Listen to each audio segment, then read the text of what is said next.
ನಮಸ್ಕಾರ. HTV ಕನ್ನಡ ನ್ಯೂಸ್ಗೆ ಸ್ವಾಗತ. ನಾನು ಪದ್ಮ ಭೂಪಾಳಂ.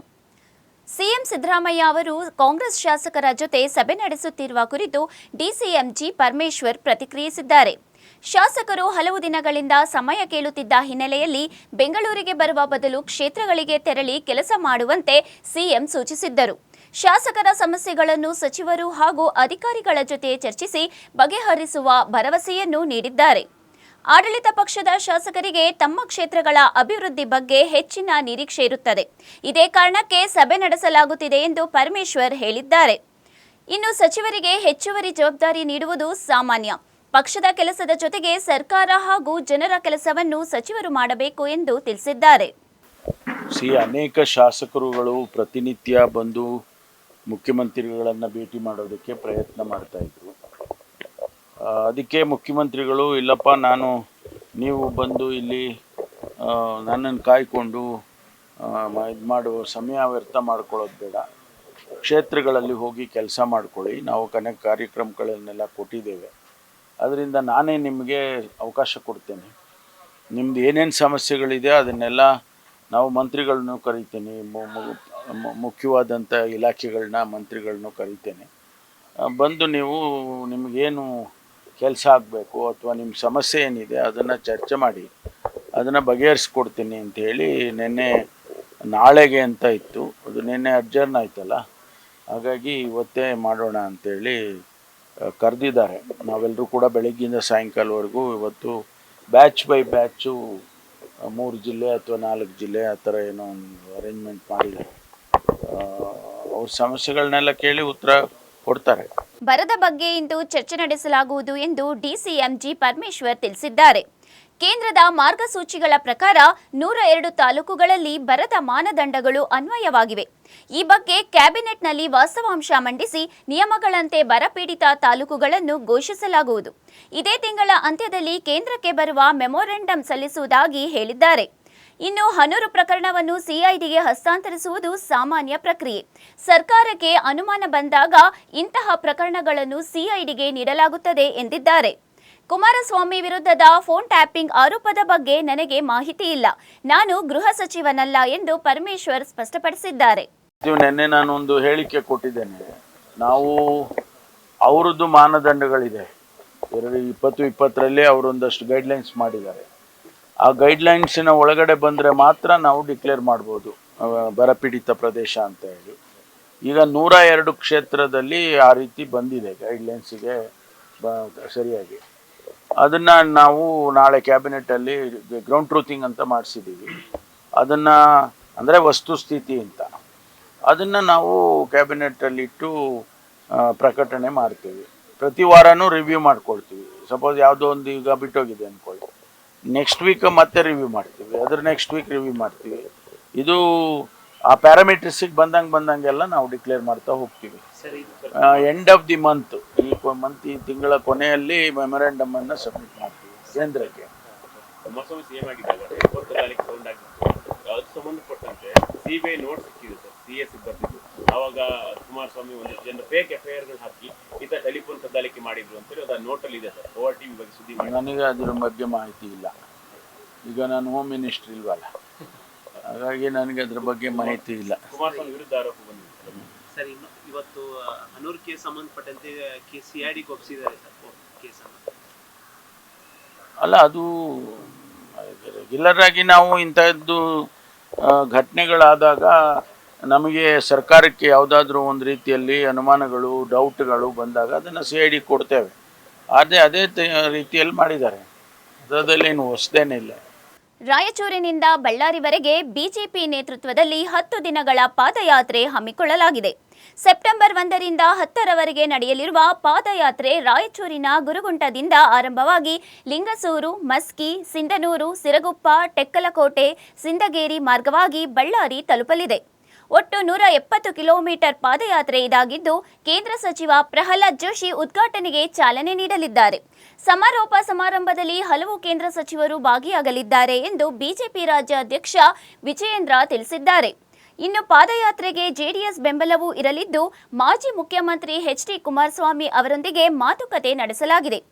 ಉದ್ಘಾಟನೆ ಹಾಗೂ ಸಮಾರೋಪ ಎರಡೂ ಕಾರ್ಯಕ್ರಮಗಳಲ್ಲಿ ಕುಮಾರಸ್ವಾಮಿ ಭಾಗಿಯಾಗಲಿದ್ದಾರೆ ಎಂದು ವಿಜಯೇಂದ್ರ ಹೇಳಿದ್ದಾರೆ.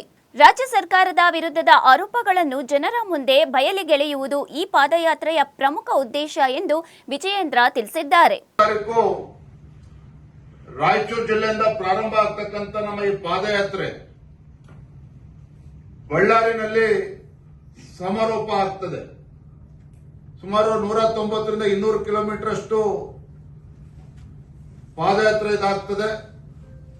ಏನು 1ನೇ ತಾರೀಕು ಉದ್ಘಾಟನೆ ಆಗ್ತದೆ. ನಮ್ಮ ಕೇಂದ್ರ ಸಚಿವರಾಗಿರುವಂತಹ ಗೌರವಾನ್ವಿತ ಪ್ರಹ್ಲಾದ್ ಜೋಶಿ ಅವರು ಬರ್ತಾ ಇದ್ದಾರೆ. ಅವರಿಗೆ ಪಾದಯಾತ್ರೆ ಉದ್ಘಾಟನೆ ಮಾಡ್ತಾ ಇದ್ದಾರೆ.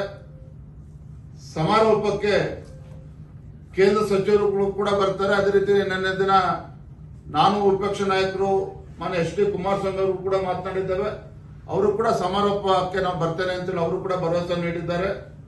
ಒಟ್ಟಾರೆಯಾಗಿ ನಮ್ಮ ಉದ್ದೇಶ, ಈ ಪಾದಯಾತ್ರೆ ಉದ್ದೇಶ ಈ ಜನ ವಿರೋಧಿ, ಬಡವರ ವಿರೋಧಿ, ರೈತ ವಿರೋಧಿ ಮತ್ತೆ ಯುವಕರ ವಿರೋಧಿ ಮತ್ತು ಅಭಿವೃದ್ಧಿ ವಿರೋಧಿ ಕಾಂಗ್ರೆಸ್ ಸರ್ಕಾರವನ್ನ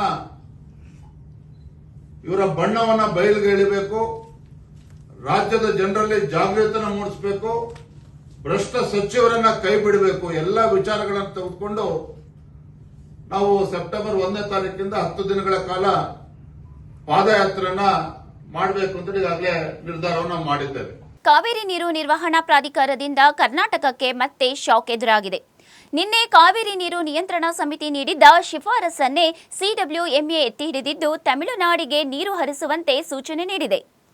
ದೆಹಲಿಯಲ್ಲಿ ನಡೆದ ಸಭೆಯಲ್ಲಿ 1.5 ಗಂಟೆಗಳ ಕಾಲ ಚರ್ಚೆ ನಡೆಸಲಾಗಿದ್ದು, ತಮಿಳುನಾಡು ಕೇಳಿದ್ದ 28 ಟಿಎಂಸಿ ನೀರಿನ ಬೇಡಿಕೆಯನ್ನು ಸಿಡಬ್ಲ್ಯೂಎಂಎ ಒಪ್ಪಿಲ್ಲ. ಆದರೆ ಮುಂದಿನ ದಿನಗಳಲ್ಲಿ ಉತ್ತಮ ಮಳೆಯಾಗುವ ಸಾಧ್ಯತೆ ಇದೆ ಎಂಬ ಹವಾಮಾನ ಇಲಾಖೆ ಮುನ್ಸೂಚನೆ ಹಿನ್ನೆಲೆಯಲ್ಲಿ ನೀರು ಹರಿಸಲು ಸೂಚಿಸಿದೆ.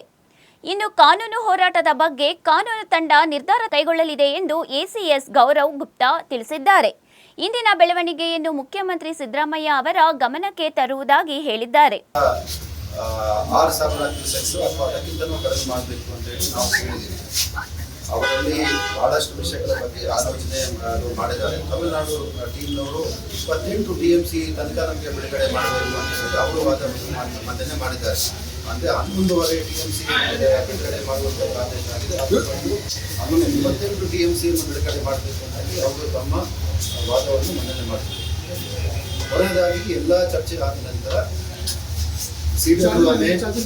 ಸಿಡಬ್ಲ್ಯೂಆರ್ಸಿನಲ್ಲಿ ಇರ್ತಕ್ಕಂಥ ಆದೇಶವನ್ನು ರೀಟ್ರೇಟ್ ಮಾಡಿ ಹೇಳಿದ್ದಾರೆ. ಅದರಲ್ಲಿ ಯಾವುದೇ ಬದಲಾವಣೆ ಮಾಡಿರುವುದಿಲ್ಲ.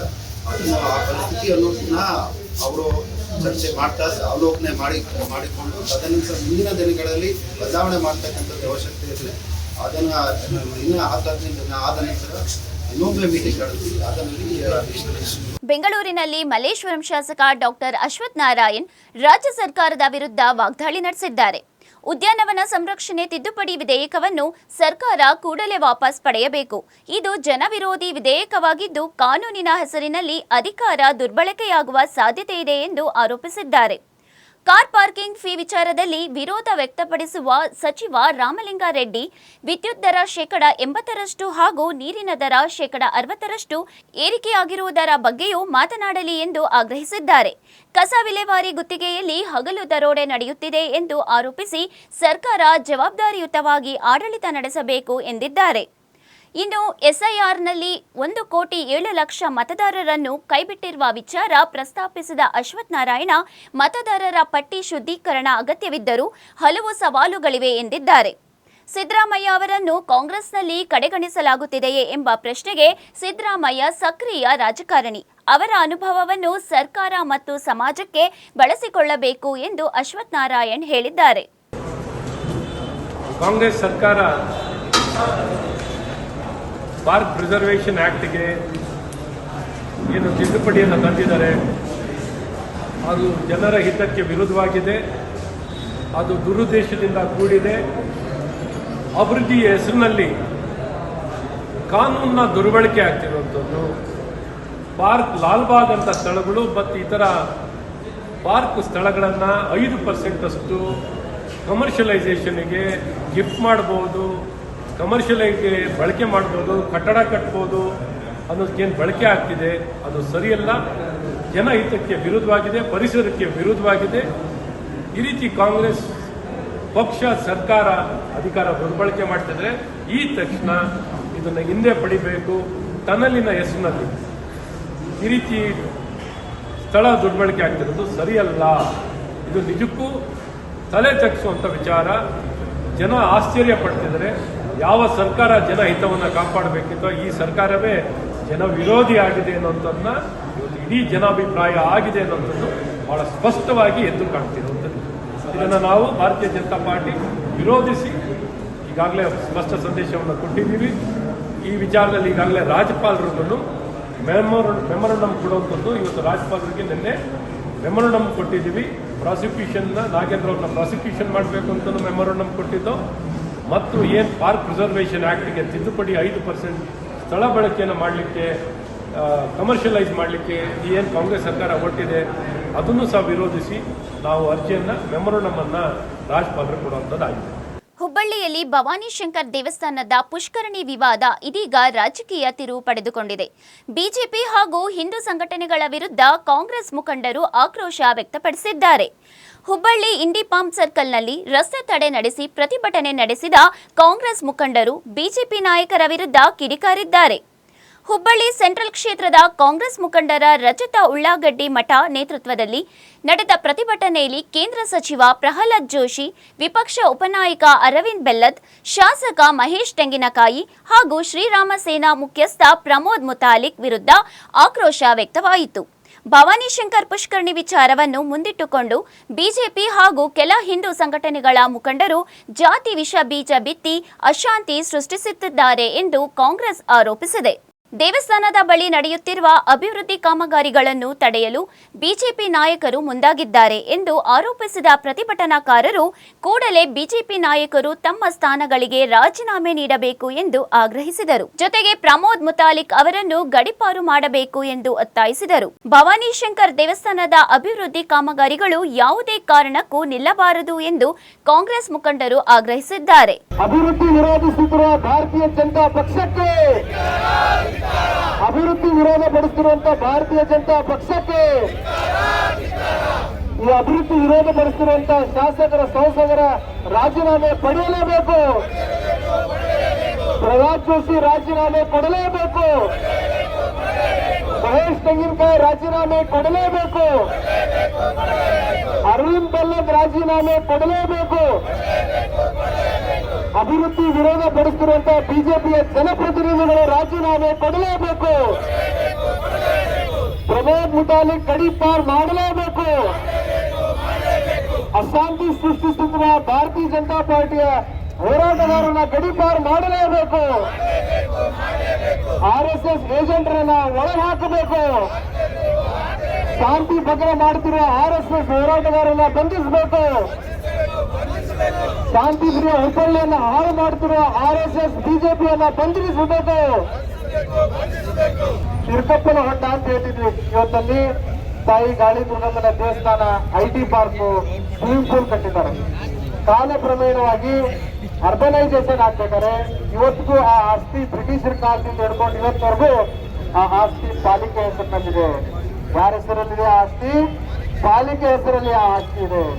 ಆ ಆಸ್ತಿ ಇರುವಂತ ಪಾಲಿಕೆ ವ್ಯಾಪ್ತಿಯ ಸದಸ್ಯ ಇಕ್ಬಾಲ್ ಲೋಳೂರವರು ರಸ್ತೆ ಅಭಿವೃದ್ಧಿ ಮಾಡ್ಬೇಕಂತ ಹೇಳಿ ತಮ್ಮ ಅನುದಾನದಿಂದ ರಸ್ತೆ ಅಭಿವೃದ್ಧಿ ಮಾಡೋದಕ್ಕೆ ಅಲ್ಲಿ ಪುಷ್ಕರಣಿ ಇದೆ ಅಂತ ಹೇಳಿ ಭಾರತೀಯ ಜನತಾ ಪಾರ್ಟಿಯವರು ವಿರೋಧ ಮಾಡ್ತಾ ಇದ್ದಾರೆ. ಯಾಕೆ ವಿರೋಧ ಮಾಡ್ತಾ ಇದಾರೆ ಗೊತ್ತಾ? ಆ ರಸ್ತೆ ಸಂಪರ್ಕ ಪೌರ ಕಾರ್ಮಿಕರು ವಾಸ ಮಾಡುವಂತ ಜನತಾ ಪಾರ್ಟಿಗೆ ಆ ರಸ್ತೆ ಸಂಪರ್ಕ ಹೊಂದುತ್ತೆ ಅನ್ನೋದು ವಿರೋಧ ಮಾಡ್ತಾ ಇದ್ದಾರೆ. ಆ ಭಾಗದಲ್ಲಿ ಆರ್ಥಿಕವಾಗಿ ಹಿಂದುಳಿದಂತ ಜನರಿಗೆ ಮೂಲ ಸೌಕರ್ಯ ಸಿಗುತ್ತೆ ಅನ್ನುವಂತ ದೃಷ್ಟಿಯಿಂದ ಅವರು ವಿರೋಧ ಮಾಡ್ತಾ ಇದ್ದಾರೆ. ಅಲ್ಲಿ ಪುಷ್ಕರಣಿ ಇದೆ ಅನ್ನುವಂತ ಮಾತನಾಡುವ. ಚಾಮರಾಜನಗರದ ಕಾವೇರಿ ಎನ್ಕೌಂಟರ್ ಪ್ರಕರಣ ಇದೀಗ ಸಿಐಡಿ ತನಿಖೆಗೆ ವಹಿಸಲಾಗಿದೆ. ಪ್ರಕರಣ ಬಹಳ ಸೂಕ್ಷ್ಮವಾಗಿದ್ದು ಹೆಚ್ಚಿನ ತನಿಖೆಯ ಅಗತ್ಯವಿರುವ ಹಿನ್ನೆಲೆಯಲ್ಲಿ ಸರ್ಕಾರ ಸಿಐಡಿಗೆ ವಹಿಸಿದೆ ಎಂದು ಚಾಮರಾಜನಗರದಲ್ಲಿ ಸಂಸದ ಸುನೀಲ್ ಬೋಸ್ ತಿಳಿಸಿದ್ದಾರೆ. ಯಾವುದೇ ಸರ್ಕಾರ ಇರಲಿ ಇಂತಹ ಘಟನೆಗಳ ಬಗ್ಗೆ ಮೊದಲು ಪ್ರಾಥಮಿಕ ತನಿಖೆ ನಡೆಸಲಾಗುತ್ತದೆ. ಪ್ರಕರಣದ ಗಂಭೀರತೆ ಗಮನಿಸಿ ಉನ್ನತ ಮಟ್ಟದ ತನಿಖೆಗಾಗಿ ಸಿಐಡಿಗೆ ವಹಿಸಲಾಗಿದೆ. ಸತ್ಯಾಸತ್ಯತೆ ಹೊರಬರಬೇಕು ಎಂಬ ಉದ್ದೇಶದಿಂದ ಈ ನಿರ್ಧಾರ ಕೈಗೊಳ್ಳಲಾಗಿದೆ ಎಂದಿದ್ದಾರೆ. ಈಗಾಗಲೇ ಕೊಳ್ಳೇಗಾಲಕ್ಕೆ ಸಿಐಡಿ ತಂಡ ಆಗಮಿಸಿದ್ದು ಪೊಲೀಸರು ಪ್ರಕರಣಕ್ಕೆ ಸಂಬಂಧಿಸಿದ ಎಲ್ಲ ದಾಖಲೆಗಳು ಹಾಗೂ ಕೇಸ್ ಫೈಲ್ಗಳನ್ನು ಸಿಐಡಿಗೆ ಹಸ್ತಾಂತರಿಸಿದ್ದಾರೆ. ಇನ್ನು ಎನ್ಕೌಂಟರ್ ಬಳಿಕ ಕಳ್ಳಬೇಟೆ ತಡೆ ಶಿಬಿರ, ವಸತಿ ಗೃಹಗಳ ಧ್ವಂಸ ಹಾಗೂ ಸ್ಫೋಟ ಪ್ರಕರಣದ ಬಗ್ಗೆಯೂ ಪ್ರತಿಕ್ರಿಯಿಸಿದ ಸುನೀಲ್ ಬೋಸ್, ತಮಿಳುನಾಡಿನ ಸಂಘಟನೆಗಳು ಬಂದು ಇಂತಹ ಕೃತ್ಯ ಎಸಗುವ ಸಾಧ್ಯತೆ ಕಡಿಮೆ, ಆಕ್ರೋಶಗೊಂಡ ಸ್ಥಳೀಯರೇ ಮಾಡಿರುವ ಸಾಧ್ಯತೆ ಇದೆ ಎಂದು ಹೇಳಿದ್ದಾರೆ. ಅಧಿವೇಶನ 2 ದಿನ ಮೊದಲೇ ಮೊಟಕುಗೊಂಡು ವಿಚಾರವಾಗಿ ಪ್ರತಿಕ್ರಿಯಿಸಿದ ಅವರು, ಜನರ ಸಮಸ್ಯೆಗಳ ಬಗ್ಗೆ ಚರ್ಚೆ ನಡೆಸುವುದು ವಿಪಕ್ಷಗಳಿಗೆ ಬೇಕಿಲ್ಲ ಎಂದು ಆರೋಪಿಸಿದ್ದಾರೆ. ಸಚಿವ ನಾಗೇಂದ್ರ ವಿರುದ್ಧ ಯಾವುದೇ ಸಾಕ್ಷ್ಯಗಳಿಲ್ಲದಿದ್ದರೂ ವಿನಾಕಾರಣ ರಾಜೀನಾಮೆಗೆ ಒತ್ತಾಯಿಸಲಾಗುತ್ತಿದೆ. ಪದೇ ಪದೇ ಕಲಾಪಕ್ಕೆ ಅಡ್ಡಿಪಡಿಸಿದ ಹಿನ್ನೆಲೆಯಲ್ಲಿ ಅಧಿವೇಶನ ಮುಂದೂಡಲಾಗಿದೆ ಎಂದು ಸುನೀಲ್ ಬೋಸ್ ಹೇಳಿದ್ದಾರೆ. ಯಾವಾಗಲೂ ಯಾವುದೇ ಸರ್ಕಾರ ಇರಲಿ, ಪ್ರಾಥಮಿಕ ಹಂತವಾಗಿ ಒಂದು ತನಿಖೆಗೆ ಒಳಪಡಿಸ್ತಾರೆ. ಆ ತನಿಖೆ ತೀವ್ರತೆಯನ್ನು ನೋಡಿ ಇನ್ನು ಮೇಲಿನ ಉನ್ನತ ಅಧಿಕಾರಿಗಳಿಗೆ ಮಾಡಿಸ್ಬೇಕು ಅಂತ ಅನ್ನಿಸಿದ್ರೆ ಅಲ್ಲಿ ಕೊಡುವಂಥದ್ದು.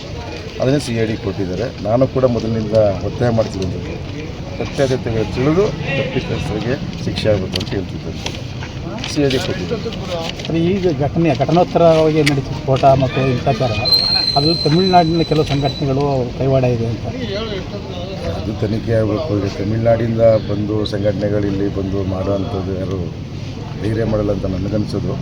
ಸ್ಥಳೀಯವಾಗಿ ಆ ಘಟನೆ ನಡೆದ ಮೇಲೆ ಆಕ್ರೋಶಗೊಂಡು ಸ್ಥಳೀಯರು ಮಾಡಿರ್ಬೋದು ಅಂತ ನನ್ನ ಒಂದು ಅನಿಸಿಕೆ. ಅದು ಕೂಡ ತನಿಖೆ ಆಗಿದೆ. ಅದು ಕೂಡ FIR ಆಗಿದೆ. 2 FIR ಮಾಡಿದ್ದಾರೆ. ಇದು ಕೂಡ CID ತನಿಖೆ ಕೊಟ್ಟಿದ್ದಾರೆ. ಬೆಳಗ್ಗೆ 10 ಗಂಟೆಗೇನೋ ಆರ್ಡರ್ ಆಗಿದೆ. ಈಗ CID ಪೂರ್ತಿ ಇದನ್ನು ವರದಿನ ಈಗ ಕೊಳ್ಳೇಗಾಲಕ್ಕೆ ಬಂದಿರಬೇಕು. CID ತಂಡ ಪೂರ್ತಿ ವರದಿ ತಗೊಂಡು ಅವ್ರು ತನಿಖೆ ಮಾಡ್ತಾರೆ. ಗೋಹತ್ಯೆ ವಿಚಾರವಾಗಿ ಹಿಂದೂ ಕಾರ್ಯಕರ್ತ ಪುನೀತ್ ಕೆರೆಹಳ್ಳಿ ಮೈಸೂರಿಗೆ ಆಗಮಿಸಿದ್ದು ಜಿಲ್ಲಾಧಿಕಾರಿ ಕಚೇರಿ ಮುಂದೆ ಕಾರ್ಯಕರ್ತರು ಅವರಿಗೆ ಆರತಿ ಬೆಳಗಿ ಸ್ವಾಗತಿಸಿದ್ದರು. ಉದಯಗಿರಿ ಭಾಗದಲ್ಲಿ ಗೋಹತ್ಯೆ ಹೆಚ್ಚಾಗಿದೆ, ಗೋ ರಫ್ತು ಮತ್ತು ಮಾರಾಟ ತಡೆಯಬೇಕು ಎಂದು ಪುನೀತ್ ಕೆರೆಹಳ್ಳಿ ಆಗ್ರಹಿಸಿದರು. ಶಾಸಕ ತನ್ವೀರ್ ಸೇಠ್ ಬೆಂಬಲದಿಂದಲೇ ಗೋಹತ್ಯೆ ನಡೆಯುತ್ತಿದೆ ಎಂದು ಆರೋಪಿಸಿದರು. ಗೋಹತ್ಯೆ ವಿರುದ್ಧ ಹೋರಾಟ ಮುಂದುವರಿಸುವುದಾಗಿ ತಿಳಿಸಿದ ಅವರು, ಮೈಸೂರಿಗೆ ಬರುತ್ತಿದ್ದ ಕಾರ್ಯಕರ್ತರನ್ನು ಪೊಲೀಸರು ಬಂಧಿಸಿದ್ದಾರೆ ಎಂದರು. ಬಳಿಕ ಪುನೀತ್ ಕೆರೆಹಳ್ಳಿಯನ್ನು ಪೊಲೀಸರು ಬಂಧಿಸಿದರು. ಗೋಹಂತಕ ಕಸಾಯಿಖಾನೆ ನಡೆಸುವಂಥ ಮಾಲೀಕ ಅವನು ಬರೀ ಯಾವುದೋ ಒಬ್ಬ ಸಾಮಾನ್ಯ ವ್ಯಕ್ತಿಯಾಗಿದ್ದಿದ್ರೆ ಇದು ಮಾಡ್ತಿರಲಿಲ್ಲ. ಯಾರವನು ವಾಹಿದ್ ಅನ್ನೋನಿದ್ದಾನೆ, ಅವನು ಕಸಾಯಿಖಾನೆಗಳಿದ್ದಾವೆ. ಅವನು ಇಲ್ಲಿ ಪೂರ್ತಿ ಅಕ್ರಮವಾಗಿ ಕಾನೂನು ಬಾಹಿರವಾಗಿ ಗೋವುಗಳ ನಿತ್ಯ ಹತ್ಯೆ ಮಾಡೋದು. ತಾಕತ್ತಿದ್ರೆ ಏನೋದು ಮಂಡಿ ಮೊಹಲಾಗ ಅಲ್ಲಿಗೆ ಬಾ ಅನ್ನೋದು, ತಾಕತ್ತಿದ್ರೆ ಶಾಂತಿನಗರಕ್ಕೆ ಬಾ ಅನ್ನೋದು, ತಾಕತ್ತಿದ್ರೆ ಉದಯಗಿರಿಗೆ ಬಾ ಅನ್ನೋದು. ಏನು ಉದಯಗಿರಿ ಶಾಂತಿಗಿರಿ ಏನು ಪಾಕಿಸ್ತಾನದಲ್ಲಿದ್ದಾವ ಇಲ್ಲ ಮೈಸೂರಲ್ಲಿದ್ದಾವ? ಎಲ್ಲಿದ್ದಾವೆ? ತಾಕತ್ತಿದ್ರೆ ಬಾ, ಇಲ್ಲಿ ನಿನ್ನ ಎದುರಿಗೆ ಗೋವನ್ನು ಕಡಿತೀನಿ ಅನ್ನೋದಾದರೆ ಬಂದಿದ್ದೀವಿ. ಈಗ ತಾಕತ್ತಿದ್ದೊಂದು ಬಂದು ಕಡಿಲಿ ಇಲ್ಲಿ ನೋಡೋಣ. ಈ ಕಾನೂನಿಗೆ ಸಂವಿಧಾನಕ್ಕೆ ಬೆಲೆ ಇಲ್ವಾ? ಸಂವಿಧಾನದಲ್ಲಿ ಕಾನೂನಿನಲ್ಲಿ ಮೀರಿ ನಡ್ಕೊಳ್ತಾರೆ ಅನ್ನೋದಾದ್ರೆ ಇಲ್ಲಿ ಕಮಿಷನರ್ ಏನು ಮಾಡ್ತಿದ್ದಾರೆ? ನಾನು ಈಗ ಇಲ್ಲೇ ಸ್ಪಾಟಲ್ಲಿ ಬೇಕಾದ್ರೆ ನಿಂತ್ಕೊಂಡು ಎಲ್ಲೆಲ್ಲಿ ಕಸಾಯಿಖಾನೆಗಳು ಇವಾಗಲೂ ಓಪನ್ ಇದ್ದಾವೆ ಅನ್ನೋ ದಾಖಲೆಗಳ ಸಮೇತ ಕೊಡ್ತೀನಿ. ಏನು ಮಾಡ್ತಿದ್ದಾರೆ ಪೊಲೀಸ್ ಇಲಾಖೆಯವರು? ಯಾಕೆ ಇದ್ರ ವಿರುದ್ಧ ಕ್ರಮ ಜರುಗಿಸ್ತಾ ಇಲ್ಲ? ಈಗ ನಾವು ಹೋಗ್ಬೇಕಾ ಕಸಾಯಿಖಾನೆ ಬಂದ್ ಮಾಡೋದಕ್ಕೆ? ನಾವು ಕಸಾಯಿಖಾನೆ ಬಂದ್ ಮಾಡೋಕ್ಕೆ ಹೋದರೆ ನೈತಿಕ ಪೊಲೀಸ್ಗಿರಿ ಅಂತೀರಿ. ನಾವು ಯಾಕೆ ನೈತಿಕ ಪೊಲೀಸ್ಗಿರಿ ಮಾಡೋಣ? ನೀವೇ ಬಂದ್ ಮಾಡಿರಿ ಕಸಾಯಿಖಾನೆಗಳನ್ನು. ಅವನು ತಾಕತ್ತಿದ್ರೆ ಬನ್ನಿ ಅಂತ ಹಿಂದೂ ಸಮಾಜಕ್ಕೆ ಕರೀತಾನೆ ಅನ್ನೋದಾದರೆ, ನಮಗೆ ಇವ್ರುಗಳು ಅವ್ರನ್ನ ತಡೆದು ಅವ್ರನ್ನ ಅರೆಸ್ಟ್ ಮಾಡೋದು ಬಿಟ್ಬಿಟ್ಟು ನಮ್ಮನ್ನು ನಾಕಾಬಂದಿ ಹಾಕ್ಕೊಂಡು ಕೊಲಂಬೆ ಏಷ್ಯಾ ಹತ್ರ ಅಲ್ಲಿ ಟೋಲ್ ಹತ್ರ ತಡೆಯುವಂಥ ಏನಿದೆ ಅವಶ್ಯಕತೆ ಏನಿದೆ? ನಮ್ಮ ಕಾರ್ಯಕರ್ತನ ಬಂಧಿಸುವಂಥ ಅವಶ್ಯಕತೆ ಏನಿದೆ? ಏನು ಇವ್ರದ್ದು ಉದ್ದೇಶ ಏನು? ಪೊಲೀಸ್ನವರು ಈ ರೀತಿಯಾಗಿ ನಾವು ಯಾರು ಇನ್ಫಾರ್ಮೇಷನ್ ಕೊಡ್ತೀವೋ ನಮ್ಮ ಮೇಲೆ ದೌರ್ಜನ್ಯ ಮಾಡೋದಾದರೆ ಅವ್ರಿಗೆ ಆದೇಶ ಇರಬೇಕು. ಯಾರ ಆದೇಶ ಇದೆ? ಪೊಲೀಸ್ನವ್ರಿಗೆ ಒತ್ತಡ ಹಾಕ್ತಿದ್ದಾರೆ ಸರ್ಕಾರದಿಂದ. ನಾನು ನಿಜವಾಗಿ ಹೇಳಬೇಕು ಅಂದರೆ ಗೃಹ ಮಂತ್ರಿಗಳ ನೇರ ಒತ್ತಡ. ಪ್ರಿಯಾಂಕಾ ಖರ್ಗೆ ಅವರ ಅಪ್ಪನ ಮಗನಂತೆ ನಡ್ಕೊಂತ ಇಲ್ಲ. ನಿಜವಾಗ್ಲೂ ನಮಗೆ ಖರ್ಗೆ ಅವ್ರ ಮೇಲೆ ಒಂದು ಗೌರವ ಇದೆ, ಆದರೆ ಅವ್ರ ಮಗ ನಿಜವಾಗ್ಲೂ ಅಪ್ಪನ ಮಗನ ಥರ ನಡ್ಕೊಂತ ಇಲ್ಲ. ಇಂಥ ದ್ವೇಷ ರಾಜಕಾರಣ ಕೇಸರಿಯ ಮೇಲೆ ಕಂಡ್ರೆ ಉರ್ದು ಬೀಳುವಂಥ ನಮ್ಮ ನ್ಯಾಷನಲ್ ಫ್ಲ್ಯಾಗಲ್ಲೂ ಕೇಸರಿ ಇದೆ, ಅವ್ರು ಮರಿಬಾರ್ದು, ತ್ಯಾಗದ ಸಂಕೇತ. ಇಂಥ ಅಪ್ಪನ ಮಗನ ನಾವು ಎಲ್ಲೂ ನೋಡಲಿಲ್ಲ. ಅಪ್ಪನ ಮಗನೇ ಅವ್ರ ಹೆಸರು, ಅವ್ರಿಗೆ ಇನ್ನೇನು ಸ್ವಂತ ಹೆಸರಿಲ್ಲ ಪ್ರಿಯಾಂಕರ್ಗೆ ಅವರಿಗೆ. ಈ ಮಟ್ಟದ ನೀಚ ರಾಜಕಾರಣವನ್ನು, ಈ ಮಟ್ಟದ ದ್ವೇಷ ರಾಜಕಾರಣವನ್ನು ನೋಡಲಿಲ್ಲ ನಾನು. ಹಿಂದೂ ಕಾರ್ಯಕರ್ತರು ಏನು ಮಾಡಿದ್ರು ತಪ್ಪು. ಏನು ಮಾಡಿದ್ರಿ? ಮೊನ್ನೆ ಈಗ ಚಿಕ್ಕಮಂಗ್ಳೂರಲ್ಲಿ ನಡೆದಿದ್ದಕ್ಕೆ ಏನು ಮಾಡಿದ್ರಿ? ನಿನ್ನೆ ಇಲ್ಲಿ ಅವನು ಅಷ್ಟು ದೊಡ್ಡ ಮಟ್ಟಕ್ಕೆ ಮಾಡಿದ್ನಲ್ಲ, ಅವನ ಮೇಲೆ ಎಷ್ಟು ರೌಡಿ ಶೀಟ್ ಇದ್ದಾವೆ, ಎಷ್ಟು ಕೇಸ್ ಇದಾವೆ ಅವನ ಮೇಲೆ ಗೊತ್ತಾ? 15ಕ್ಕೂ ಹೆಚ್ಚು ಕೇಸುಗಳಿದ್ದಾವೆ. ಯಾರ ಮೇಲೆ? ವಾಹಿದ್ ಬಾಬು ಅನ್ನೋನ ಮೇಲೆ 15ಕ್ಕೂ ಹೆಚ್ಚು ಕೇಸ್ ಇದ್ದಾವೆ. ನಮ್ಮದನ್ನು ಬೇಲ್ ಕ್ಯಾನ್ಸಲ್ ಹಾಕೋಕ್ಕೆ ನೀವು ಆದೇಶ ಮಾಡೋಕ್ಕೆ ಗೊತ್ತಾಗುತ್ತೆ ಪ್ರಿಯಾಂಕಾ ಖರ್ಗೆ ಅವರಿಗೆ. ಅವನದು ಏನು ಮಾಡಬೇಕು ಅಂತ ಗೊತ್ತಾಗೋದಿಲ್ವಾ? ಒಂದು ಕಣ್ಣಿಗೆ ಸುಳ್ಳು, ಒಂದು ಕಣ್ಣಿಗೆ ಸುಣ್ಣ, ಒಂದು ಕಣ್ಣಿಗೆ ಬೆಣ್ಣೆ, ಇದು ಬೇಡ. ನಾವು ಇಲ್ಲೇ ಇರ್ತೀವಿ, ಶಾಂತಿಯುತವಾಗಿ ಬರಲಿ. DC ಅವರು ನಮ್ಮೆಲ್ಲರನ್ನ ಅಡ್ರೆಸ್ ಮಾಡಲಿ, ಪುನೀತ್ ಕೆರೆಹಳ್ಳಿ ಒಬ್ಬನನ್ನಲ್ಲ. ಕಲಬುರಗಿ ದಕ್ಷಿಣ ಮತಕ್ಷೇತ್ರದ ಕಾಂಗ್ರೆಸ್ ಶಾಸಕ ಅಲ್ಲಮಪ್ರಭು ಪಾಟೀಲ್ ಅವರ ರೈತರ ಬಗೆಗಿನ ಕಾಳಜಿ ಹಾಸ್ಯಾಸ್ಪದ ಎಂದು ಬಿಜೆಪಿ ಮಾಜಿ ಶಾಸಕ ದತ್ತಾತ್ರೇಯ ಪಾಟೀಲ್ ರೇವೂರ್ ವ್ಯಂಗ್ಯ ಮಾಡಿದ್ದಾರೆ. ಅಧಿವೇಶನದಲ್ಲಿ ರೈತರ ಬಗ್ಗೆ ಮಾತನಾಡಿರುವುದು ಕೇವಲ ನಾಟಕ. ಅವರ ಕ್ಷೇತ್ರದಲ್ಲಿ ಒಂದೇ ಒಂದು ಅಭಿವೃದ್ಧಿ ಕೆಲಸವೂ ನಡೆದಿಲ್ಲ ಎಂದು ಆರೋಪಿಸಿದ್ದಾರೆ. ಮಳೆ ಇಲ್ಲದೆ ರೈತರು ಸಂಕಷ್ಟ ಅನುಭವಿಸುತ್ತಿದ್ದಾರೆ. ಆದರೆ ಶಾಸಕರಿಗೆ ಈ ಬಗ್ಗೆ ಯಾವುದೇ ಕಾಳಜಿ ಇಲ್ಲ ಎಂದು ದತ್ತಾತ್ರೇಯ ಪಾಟೀಲ್ ರೇವೂರ್ ವಾಗ್ದಾಳಿ ನಡೆಸಿದ್ದಾರೆ. ಕಲಬುರಗಿ ದಕ್ಷಿಣ ಕ್ಷೇತ್ರದ ಕಾಂಗ್ರೆಸ್ ಶಾಸಕ ಅಲ್ಲಮಪ್ರಭು ಪಾಟೀಲ್ ವಿರುದ್ಧ ಬಿಜೆಪಿ ಮಾಜಿ ಶಾಸಕ ದತ್ತಾತ್ರೇಯ ಪಾಟೀಲ್ ರೇವೂರ್ ಆರೋಪ ಮಾಡಿದ್ದಾರೆ. ನಡೆಯುವಂಥ ಅಧಿವೇಶನದ ಸಂದರ್ಭದಲ್ಲಿ ನಮ್ಮ ಕಲಬುರಗಿಯ ದಕ್ಷಿಣದ ಶಾಸಕರು ಅಲ್ಲಮಪ್ರಭು ಪಾಟೀಲ್ ಅವರು ಅಧಿವೇಶನದಲ್ಲಿ ಅಲ್ಲಿ ಏನೋ ಅವರು ಪಾಪ ಅಧಿವೇಶನದಲ್ಲಿ ಮಾತನಾಡ್ತಾ ಇದ್ದಾರೋ ಅಥವಾ ಯಾವುದೋ ಒಂದು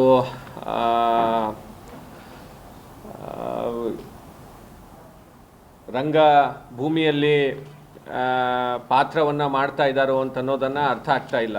ಅಲ್ಲಿ ಬಹಳ ಆಕ್ರೋಶಭರಿತವಾದಂಥ ಮಾತುಗಳನ್ನು ಹೇಳಿ ಎದ್ದೇಳಿ ರೈತರೇ ಅಂತ ಹೇಳಿ ಕೈಗಳನ್ನು ಮಾಡಿ ರೈತರಿಗಾಗಿ ಎಲ್ಲ ಶಾಸಕರು ಎದ್ದೇಳಬೇಕು ಅಂತನೋ ಮಾತನ್ನು ಅಲ್ಲಿ ಹೇಳ್ತಾ ಇರುವಂಥದ್ದು.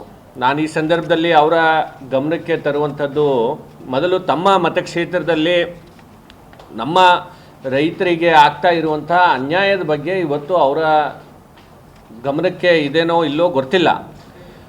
ಮೊದಲು ಅಲ್ಲಮಪ್ರಭು ಪಾಟೀಲ್ರು ಎದ್ದೇಳಬೇಕಾಗಿದೆ. ಅವರು ಏನೋ ಗಾಢವಾದಂಥ ನಿದ್ರೆಯಲ್ಲಿದ್ದಾರೆ. ಕುಂಭಕರ್ಣನ ನಿದ್ರೆಯನ್ನು ಇವತ್ತಿನ ದಿವಸ ಅವ್ರು ಮಾಡ್ತಾ ಇದ್ದಾರೆ. ಆ ನಿದ್ರೆಯಿಂದ ಮೊದಲು ಅವರು ಎದ್ದೇಳಬೇಕಾಗುವಂಥದ್ದು ಅವಶ್ಯಕತೆ ಇದೆ ಅಂತ ಹೇಳಿ ನಾನು ಈ ಸಂದರ್ಭದಲ್ಲಿ ಹೇಳಕ್ಕೆ ಬಯಸ್ತಾ ಇದ್ದೇನೆ. ಇವತ್ತು ವಿಶೇಷವಾಗಿ ನಮ್ಮ ಕಲಬುರಗಿ ಡೆವಲಪ್ಮೆಂಟ್ ಅಥಾರಿಟಿಯಲ್ಲಿ ಕಾಂಗ್ರೆಸ್ ಭವನಕ್ಕೆ ಇವತ್ತು CA ಸೈಟನ್ನು 5ರಷ್ಟು ದರದಲ್ಲಿ ಅವರಿಗೆ ಬಹಳಷ್ಟು ಕಡಿಮೆ ದರದಲ್ಲಿ ಇವತ್ತು ಅವರಿಗೆ ಅಲಾಟ್ಮೆಂಟನ್ನು ಇವತ್ತಿನ ದಿವಸ ಆಗಿರುವಂಥದ್ದು ಬಗ್ಗೆ ನಾವು ವಿಶೇಷವಾಗಿ ಈ ಒಂದು ಪತ್ರಿಕಾಗೋಷ್ಠಿಯಲ್ಲಿ ನಾವು ಹೇಳಕ್ಕೆ ಬಯಸ್ತಾ ಇದ್ದೇವೆ. ಪೇಜಾವರ ಶ್ರೀಗಳು ದಲಿತರ ಕೇರಿಗಳಿಗೆ ಭೇಟಿ ನೀಡುವ ವಿಚಾರವಾಗಿ ಮಂತ್ರಾಲಯದ ರಾಯರ ಮಠದ ಪೀಠಾಧಿಪತಿ ಸುಬೇಂದ್ರ ತೀರ್ಥ ಸ್ವಾಮಿ ಪ್ರತಿಕ್ರಿಯಿಸಿದ್ದಾರೆ. ನಾವು ಕೂಡ ಹಲವು ಶೋಷಿತ ಸ್ಥಳಗಳಿಗೆ ಭೇಟಿ ನೀಡಿ ಸಾಂತ್ವನ ಹಾಗೂ ಆತ್ಮಸ್ಥೈರ್ಯ ತುಂಬಿದ್ದೇವೆ. ಮಂತ್ರಾಲಯದ ರಾಯರ ಮಠ ಜಾತ್ಯತೀತವಾಗಿದ್ದು ಎಲ್ಲ ಸಮುದಾಯದವರನ್ನು ಒಟ್ಟಿಗೆ ಕೊಂಡೊಯ್ಯುತ್ತಿದ್ದೇವೆ ಎಂದಿದ್ದಾರೆ. ರಾಮ ಮಂದಿರ ದೇಣಿಗೆ ಅವ್ಯವಹಾರ ನಡೆದಿದ್ದರೆ ಸೂಕ್ತ ಕ್ರಮ ಕೈಗೊಳ್ಳಬೇಕು. ಮಠ ಮಾನ್ಯ ಹಾಗೂ ದೇವಸ್ಥಾನಗಳ ಆರ್ಥಿಕ ವ್ಯವಹಾರದಲ್ಲಿ ಪಾರದರ್ಶಕತೆ ಇರಬೇಕು ಎಂದು ಹೇಳಿದ್ದಾರೆ. ಸನಾತನ ಧರ್ಮದ ಬಗ್ಗೆ ಹೆಮ್ಮೆ ಇರಲಿ, ಆದರೆ ಬೇರೆ ಧರ್ಮಗಳ ಬಗ್ಗೆ ದ್ವೇಷ ಇರಬಾರದು. ಮತೀಯ ಗಲಭೆ ತಡೆಯಲು ಎಲ್ಲ ಧರ್ಮಗಳ ಮುಖಂಡರು ಜಾಗೃತಿ ವಹಿಸಬೇಕು ಎಂದು ಕರೆ ನೀಡಿದ್ದಾರೆ. ಯಾವುದೇ ಒಂದು ಜನಾಂಗದ ಕೇರೆಗೆ ಹೋಗೋದು ಹೋಗದೇ ಇರೋದು ಅಲ್ಲ. ಇಲ್ಲಿ ಪ್ರತಿನಿತ್ಯದಲ್ಲೂ ಎಲ್ಲ ಸಮುದಾಯದ ಭಕ್ತರು ಬರ್ತಾರೆ. ಆದ್ದರಿಂದ ನಮ್ಮ ಮಠವೇ ಜಾತ್ಯತೀತವಾದ ಭಕ್ತರನ್ನು ಹೊಂದಿರತಕ್ಕಂಥದ್ದು. ಇನ್ನು ನಾವು ಕೂಡ ಅನೇಕ ಶೋಷಿತ ಸಮುದಾಯದ ಸ್ಥಳಗಳಿಗೆ ಭೇಟಿ ನೀಡಿದ್ದೇವೆ. ಅವರಿಗೆ ಸಾಂತ್ವನವನ್ನು ನೀಡಿದ್ದೇವೆ. ಅವರಿಗೆ ಆತ್ಮ ಬಲವನ್ನು ಮತ್ತು ಆತ್ಮಧೈರ್ಯವನ್ನು ನಾವು ತುಂಬಿದ್ದೇವೆ. ಅದನ್ನು ಒಂದು ಪ್ರತ್ಯೇಕವಾದ ಕಾರ್ಯಕ್ರಮ ಅನ್ನುವಂತಹದ್ದೇನಿಲ್ಲ. ನಾವೆಲ್ಲ ಹೋಗುವಾಗ ಎಲ್ಲ ಸಮುದಾಯದವರನ್ನು ನಾವು ಒಟ್ಟಿಗೆ ಕೊಂಡೊಯ್ತಾ ಇದ್ದೀವಿ. ಆದ್ದರಿಂದ ಹಾಗಲ್ಲ, ಅದು ಅವ್ರದ್ದೇ ಆದಂಥ ಒಂದು ದೃಷ್ಟಿಕೋನ ಅವ್ರು ಮಾಡ್ತಾ ಇದ್ದಾರೆ. ನಾವು ಯಾವಾಗಲೂ ಮಾಡ್ತಾನೇ ಇದ್ದೀವಿ. ಆದ್ದರಿಂದ ನಮ್ಗೆ ಅದೇನು ಹೊಸದಾಗಿ ಅಂತ ನಮಗೆ ಅನಿಸೋದಿಲ್ಲ. ನೋಡಿ, ಯಾವುದೇ ದೇವಸ್ಥಾನಗಳು, ಮಠಮಾನ್ಯಗಳು, ಸಂಘ ಸಂಸ್ಥೆಗಳು, ಸಾರ್ವಜನಿಕ ಸಂಸ್ಥೆಯಲ್ಲಿ ಆರ್ಥಿಕವಾದ ವಿಚಾರಗಳಲ್ಲಿ, ಆಡಳಿತದ ವಿಚಾರದಲ್ಲಿ ಪಾರದರ್ಶಕತೆ ಇರಬೇಕು. ಇನ್ನು ಅಲ್ಲಿರುವಂತಹ ಆಡಳಿತರು ಅದನ್ನು ಎಲ್ಲ ರೀತಿಯಲ್ಲೂ ಗಮನಿಸಬೇಕು. ಇನ್ನು ರಾಮ ಮಂದಿರದ ವಿಷಯದಲ್ಲಿ ಈಗಾಗಲೇ ಉತ್ತರ ಪ್ರದೇಶ ಸರ್ಕಾರ ತನಿಖೆಗೆ ಆದೇಶ ಮಾಡಿದೆ. ತನಿಖೆ ನಡೀತಾ ಇದೆ ಮತ್ತು ಕೆಲವರು ನ್ಯಾಯಾಲಯಗಳಲ್ಲೂ ಕೂಡ ಅದನ್ನು ಪ್ರಸ್ತಾಪನೆ ಮಾಡಿದ್ದಾರೆ. ಆದ್ದರಿಂದ ಸೂಕ್ತವಾಗಿ ಅಲ್ಲಿ ನಿಜವಾಗಲೂ ಅವ್ಯವಹಾರ ನಡೆದಿದ್ದರೆ ಅದರ ಬಗ್ಗೆ ಕ್ರಮವನ್ನು ಉತ್ತರ ಪ್ರದೇಶ ಸರ್ಕಾರ ತಗೊಳ್ಬೇಕು ಅಂತ ನಾವು ಕೂಡ ಒತ್ತಾಯಿಸ್ತೇವೆ. ದೂರದ ಗ್ರಾಮಗಳಿಂದ ನಡೆದುಕೊಂಡೇ ಶಾಲೆಗೆ ತೆರಳುತ್ತಿದ್ದ 11 ವಿದ್ಯಾರ್ಥಿನಿಯರ ಶಿಕ್ಷಣ ಪಯಣಕ್ಕೆ ಇದೀಗ ಸೈಕಲ್ಗಳ ಬಲ ಸಿಕ್ಕಿದೆ.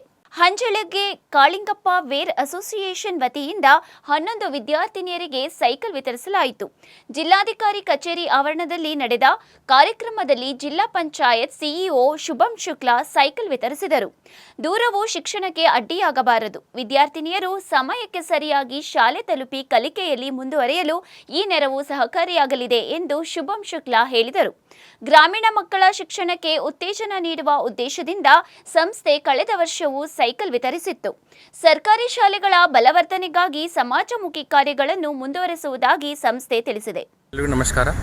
ಇವತ್ತು ನಾನು ಮಂಜುನಾಥ್ ಅವರೇ ಮತ್ತು ನಮ್ಮ ಅತಿ ನೆಚ್ಚಿನ ಎಲ್ಲ ವಿದ್ಯಾರ್ಥಿನಿ ಸಹೋದರರು ನಾವೆಲ್ಲರೂ ಇಲ್ಲಿ DC ಆಫೀಸ್ಗೆ ಸೇರಿದ್ದೀವಿ. ಮಂಜುನಾಥ್ ಅವರೇ ಮತ್ತು ಅವರು ಸಂಸ್ಥೆಯಿಂದ ಆಯೋಜಿಸಿರುವ ಇವತ್ತಿನ ಸೈಕಲ್ ಮತ್ತು ಪುಸ್ತಕ ವಿತರಣೆ ಕಾರ್ಯಕ್ರಮಕ್ಕೆ ನಾನು ಇವತ್ತು ಭಾಗವಹಿಸ್ತಾ ಇದ್ದೀನಿ. ಅವರ ಸಂಸ್ಥೆಯಿಂದನೇ 11 ಮಕ್ಕಳಿಗೆ ಗುರುತಿಸಿ ಯಾರ್ಯಾರು ಶಾಲೆಯಿಂದ 4 ಕಿಲೋಮೀಟರ್ ದೂರದಿಂದ ಬರ್ತಾ ಇದ್ದಾರೆ ಅವರಿಗೆ ಹೆಸರು ಗುರುತಿಸಿ ಅವರಿಗೆ ಸಂಪರ್ಕಿಸಿ ಅವರಿಗೆ ಸೈಕಲ್ಲು ಕೊಡ್ತಾ ಇದ್ದಾರೆ. ಇದು ಸೈಕಲ್ ಮೂಲಕ ಅವರಿಗೆ ಓಡಾಡಲಿಕ್ಕೆ ಪ್ರವಾಸಕ್ಕೆ ಸ್ವಲ್ಪ ಆರಾಮಾಗುತ್ತೆ, ಅವರು ವಿದ್ಯಾಭ್ಯಾಸ ಮೇಲೆ ಫೋಕಸ್ ಮಾಡ್ಬೋದು. ಇದೇ ಉದ್ದೇಶದಿಂದ ಒಂದು ಒಳ್ಳೆಯ ಕೆಲಸ ಮಾಡಿದ್ದಾರೆ.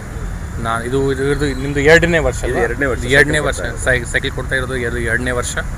ನಾನು ಮಂಜುನಾಥ್ ಅವರಿಗೆ ಮತ್ತು ನಮ್ಮ ಎಲ್ಲ ವಿದ್ಯಾರ್ಥಿನಿಗಳಿಗೆ ಶುಭಾಶಯಗಳು ಸಲ್ಲಿಸುತ್ತಾ ಈ ದಿನ ತುಂಬ ಖುಷಿ ಆಗ್ತಿದೆ. ಇದು ಎರಡನೇ ವರ್ಷ ನಾವು ಹೆಣ್ಣು ಮಕ್ಕಳಿಗೆ ಪ್ರೌಢಶಾಲೆಯ ಹೆಣ್ಣು ಮಕ್ಕಳಿಗೆ ಇದು ಸೈಕಲ್ನ ಕೊಡ್ತಾ ಇರೋವಂಥದ್ದು. ಈ ಹೆಣ್ಣು ಮಕ್ಕಳು ಮತ್ತು ಪೇರೆಂಟ್ಸು ನಾನು ಇವತ್ತೇ ಇವ್ರನ್ನ ಮೀಟ್ ಮಾಡ್ತಾ ಇರೋದು. ಅಷ್ಟು ಜನ ಹೆಣ್ಣು ಮಕ್ಕಳನ್ನು ನಾನು ಹೈಸ್ಕೂಲ್ನ ಡೇಟಾವನ್ನು ತೆಗೆದುಕೊಂಡು ಯಾವ ಹೆಣ್ಣು ಮಗು ಹಳ್ಳಿಯ ಶಾಲೆಯಿಂದ ಮಿನಿಮಮ್ ಅಂದರೆ 4ರಿಂದ 5 ಕಿಲೋಮೀಟರ್ ನಡೆದುಕೊಂಡು ಬರುವಂತಹ ಹೆಣ್ಣು ಮಕ್ಕಳನ್ನೇ ಸೆಲೆಕ್ಟ್ ಮಾಡಿಕೊಂಡು ಈ 11 ಜನ ಹೆಣ್ಣು ಮಕ್ಕಳಲ್ಲಿ 2 ಹೆಣ್ಣು ಮಕ್ಕಳು ಅರಕಲಗೂಡು ತಾಲೂಕಿನಿಂದ, 2 ಹೆಣ್ಣು ಮಕ್ಕಳು ಆಲೂರು ತಾಲೂಕಿನಿಂದ, ಮತ್ತು ಅರಕಲಗೂಡು ತಾಲೂಕಾಯಿತು, ಹೊಳೆನರಸೀಪುರ ತಾಲೂಕಿನಿಂದ 1, ಮಳಲಿ ಹತ್ರ 1, ಅರಸೀಕೆರೆ ತಾಲೂಕಿನಿಂದ 2, ಈ ರೀತಿಯ ಇಲ್ಲಿ ನಿಟ್ಟೂರಿಂದ 2 ಹೆಣ್ಣು ಮಕ್ಕಳನ್ನು ಸೆಲೆಕ್ಟ್ ಮಾಡಿಕೊಂಡು ಅವರ ಅವಶ್ಯಕತೆಗಳನ್ನು ಗುರುತಿಸಿ ಈ ಸೈಕಲ್ಗಳು ಅವ್ರಿಗೆ ಡೇ ಟು ಡೇ ಇದಕ್ಕೆ ಹೆಲ್ಪ್ ಆಗುತ್ತೆ ಅಂತ ಗುರುತಿಸಿ ನಾವು ಕೊಡ್ತಾ ಇರೋದು. ಈ ಒಂದು ಸೈಕಲ್ನ ವಿತರಣೆಗೆ ನಮ್ಮ ಸ್ನೇಹಿತರಾದಂಥ ಆಸ್ಟ್ರೇಲಿಯಾದಲ್ಲಿರೋ ಸಂಧ್ಯಾ ಮತ್ತು ಅವರ ಅರ್ಪಣಾ ಗ್ರೂಪ್ನವರು ನಮಗೆ ಪ್ರತಿ ವರ್ಷ ಸಪೋರ್ಟ್ ಮಾಡ್ತಾರೆ. ಸೊ ಹಾಗಾಗಿ ಇದು ಪ್ರತಿ ವರ್ಷ ನಡ್ಕೊಂಡು ಬರ್ತಾ ಇದೆ. ಇದರ ಅವಶ್ಯಕತೆ ಹೆಣ್ಣು ಮಕ್ಕಳಿಗೆ ಖಂಡಿತ ಇದೆ. ಆ್ಯಕ್ಚುಲಿ 2 ವರ್ಷದ ಹಿಂದೆ ಸರ್ಕಾರನೇ ಪ್ರತಿ ಹೆಣ್ಣು ಮಗುವಿಗೆ ಸೈಕಲ್ನ ಕೊಡ್ತಾಯಿದ್ರು, ಬಟ್ ಈಗ ಅದನ್ನು ನಿಲ್ಲಿಸಿದ್ದಾರೆ. ನಮ್ಮ ಮುಖಾಂತರ ಇದು ಒಂದು ಅವೇರ್ನೆಸ್ ಕೂಡ ಆಗಲಿ ಅಂತ ಹೇಳ್ಬಿಟ್ಟು ಇವತ್ತು ಮಾನ್ಯ CEO ಆದಂಥ ಶುಭಂ ಶುಕ್ಲಾ ಅವರ ಮುಖಾಂತರ ನಾವು ಇದನ್ನು ಹಸ್ತಾಂತರಿಸಿದ್ದೀವಿ. ಈಗಾಗಲೇ ನಾವು ಹಾಸನ ಜಿಲ್ಲೆಯಲ್ಲಿ 36,200 ನೋಟ್ ಪುಸ್ತಕಗಳು, ಸುಮಾರು ಒಂದು 20 ಸ್ಮಾರ್ಟ್ ಕ್ಲಾಸ್ಗಳನ್ನು ಮಾಡಿದ್ದೀವಿ. ನಿನ್ನೆ ನಾನು ಕೂಡ KOSಕೋಟೆನಲ್ಲಿ ಸುಮಾರು 3 ಲಕ್ಷ ವೆಚ್ಚದಲ್ಲಿ ಒಂದು ಸ್ಮಾರ್ಟ್ ಕ್ಲಾಸನ್ನು ಮಾಡಿಕೊಟ್ಟೆ. ನಮ್ಮ ಉದ್ದೇಶ ಇಷ್ಟೇ, ಸರ್ಕಾರಿ ಶಾಲೆಗಳು ಬೆಳೆಯಬೇಕು, ಸರ್ಕಾರಿ ಶಾಲೆಗಳು ಉಳಿಬೇಕು, ಹೆಚ್ಚು ಮಕ್ಕಳು ಸರ್ಕಾರಿ ಶಾಲೆಯಲ್ಲಿ ಹಾಜರಾತಿಯನ್ನು ಜಾಸ್ತಿ ಮಾಡಿ ಒಂದು ಗುಣಮಟ್ಟದ ಶಿಕ್ಷಣ ಸಿಗಲಿ ಅನ್ನೋದು ನಮ್ಮ ಆಶಯವಾಗಿದೆ. ಇದಾಗಿತ್ತು ಇಂದಿನ ನ್ಯೂಸ್. ನಮಸ್ಕಾರ.